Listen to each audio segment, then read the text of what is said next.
I was a defensive back for the University of Tennessee football team. I was a projected top 30 draft pick. All I had to do was play the next 10 football games and my life was about to change. And I'll never forget, first game we come out, I got an interception, couple big hits, couple pass breakups. Everything went great. Second game we playing against Air Force. The fourth quarter rolled around and the guy was coming down my sideline. I looked at the quarterback was releasing the ball to the guy. I hit the guy and it seemed as if every breath in my body left. My body went completely limp, fell to the ground, I blacked out. When my eyes opened, my teammates were running over to me and they said, "Ink, get up, let's go." And I said, "I can't." I couldn't move anything, I couldn't feel anything. One of the scariest moments in my life. Shock eventually left and stayed in my right arm and hand. And the whole while I was laying there, I was thinking, man, it's nothing too serious. Maybe a stinger, maybe a broken arm. They put me on the spine board, they wheeled me off the field, got me in the ambulance, got me over to the hospital, they took me back, ran some CAT scans, they brought me back into my room. And the final visit came at the Mayo Clinic and they said, "Here's the deal." They said, "Son, you have torn all the nerves in your brachial plexus." They said, "Your brachial plexus is the nerve roots that go from your spine that controls your arm and your hand." So you have torn them at all levels. They said, "We hate to tell you, but your arm never be the same again." They said, "Your hand never be the same again." They said, "Son, you can never play the game of football again." They said, "Here are your surgery options. You could take a muscle out of the back of your left leg, plug it into your right arm, but there's a possibility that you'll be left with a weak left leg and a weak right arm the rest of your life. So you could take a nerve out of your left arm, reroute it up to your chest, down into your right arm, but there's a possibility that you'll be left with 2 weak arms the rest of your life.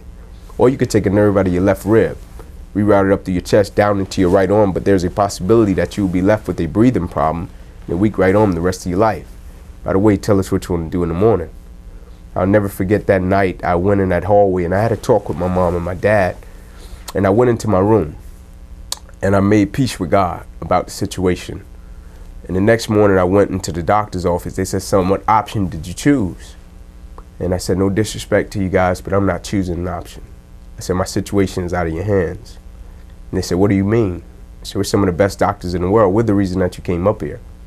I said, "No disrespect to you, doc, but I'm not choosing an option." I said, "I know we'll come out of this okay." I always say a faith that has not been tested is a faith that cannot be trusted. And needless to say, when I came out of that surgery, I think I came out okay. As a matter of fact, I came out 10 times stronger, but my life changed. I had been right hand dominant my whole life. Now I can no longer use my right arm or my right hand. Now I had to go back to school and learn how to write all over again. Now I had to get help with taking a bath. Now I had to go out to people in public that didn't know what happened to me and say, "Hey, can you help me tie my shoe?" God had protected me for 20 years from Lord knows what, for 20 years. And the one moment something doesn't go the way that I want it to go, the one moment something didn't play out the way I wanted it to play out, the one moment that I didn't like how something felt, that gave me the right to question God. No. That's like what he told the Apostle Paul when he prayed to him 3 times about the thorn in his flesh. And he basically said, "No, my grace is sufficient. My power is made perfect in weakness."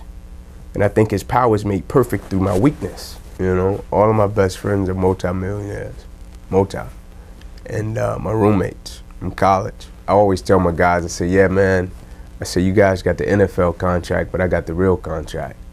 And it's long and it's rich." And so I'm just as happy, man. And, I'm not mad, because I firmly believe everything happens for a reason. And what this injury has meant to me is priceless. It's the best thing that has ever happened to me in my life. If I can go back to that moment right now today, I wouldn't change a thing. If they could say, "Inky, we could put you on stage, you could be the #1 draft pick, $50 million guaranteed," I wouldn't take it for nothing in the world. Because this has been the best thing that has ever happened to me, because it's a lot bigger than me. This just isn't about Inky Johnson. If I sign an NFL contract, yes, about me, I made it. But this isn't about Inky Johnson. This is about the souls and the lives that it's touching. This is about the people that's propelling through his tough patches and his adversity in life. This is a lot bigger than me. This is a tool that I could use for the rest of my life to be a blessing and be a witness for Christ. I got the real contract. How great the love of Jesus Christ.